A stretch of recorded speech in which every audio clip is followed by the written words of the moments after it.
Welcome back to the garage. Day 17 of the riding challenge. Okay, let's do a little mileage update with the V-Strom. It should be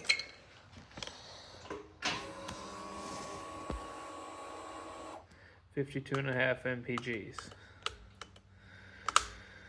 1861.1 for the challenge. The odometer now is at 30,513.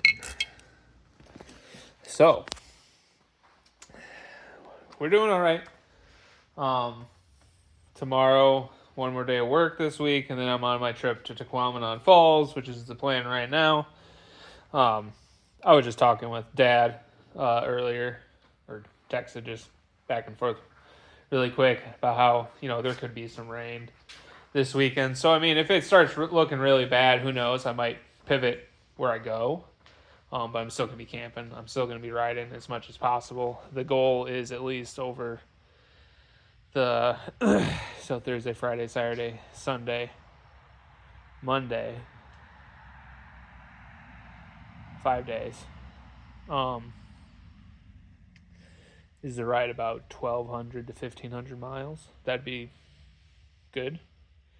To be fair, there's 700 miles of just travel, I believe-ish.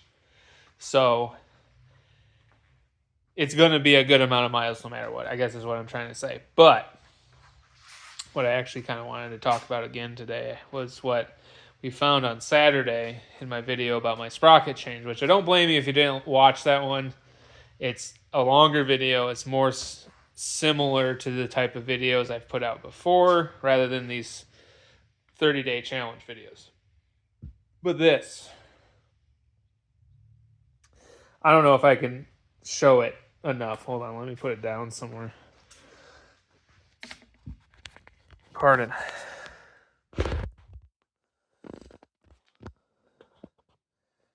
See there on the left side of it? That's a crack in the nut. Cracked all the way through. So that was part of what was holding on my rear sprocket now that I'm looking at it. Okay, make sure I'm not a dummy, right?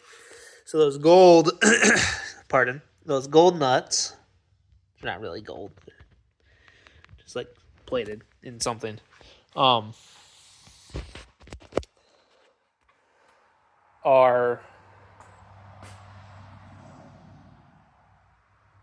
my mind went blank.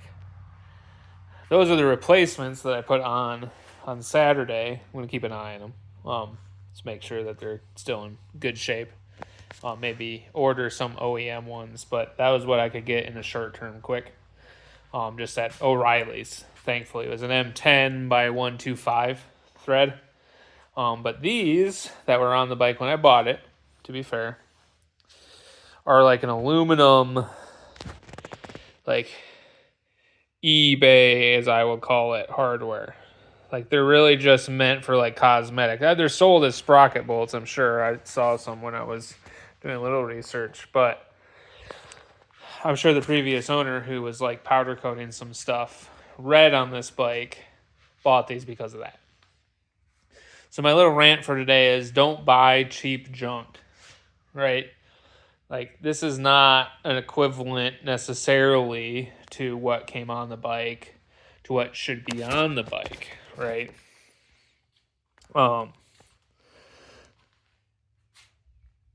I'm not going to get into hardware in general, but there's definitely different grades, and aluminum specifically tends to fracture eventually instead of just work hardening and or bending like steel, or at least a graded bolt. So just be aware, hey, are you buying it because of its looks? That includes a lot of people buy levers, mirrors. I'm not talking about Hank or silly things like my bell. But don't go and just buy the cheapest junk you can find on Amazon, on Temu, or any of that junk. And I'm not necessarily just getting into that because it's like a China thing or whatever. And like partially now is like you're going to be paying a little more in tariffs anyway, but you should probably just go out and buy something made by the person who like actually knew what they were doing when they designed it. I think your money's going to go a lot farther, right?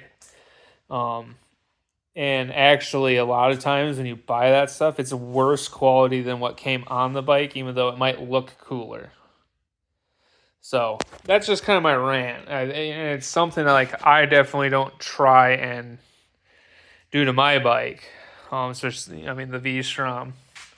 I got a couple Amazon parts on the Magna, but that's more just because it's universal parts more than it is necessarily cheap junk.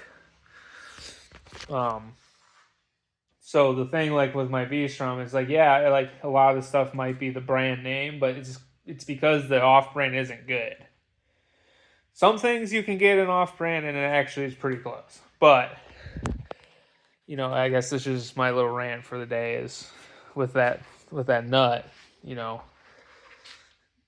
something like that, like if all of them had broken at some point and you just didn't notice, your sprocket could come off, it could loosen up and do more damage to your bike.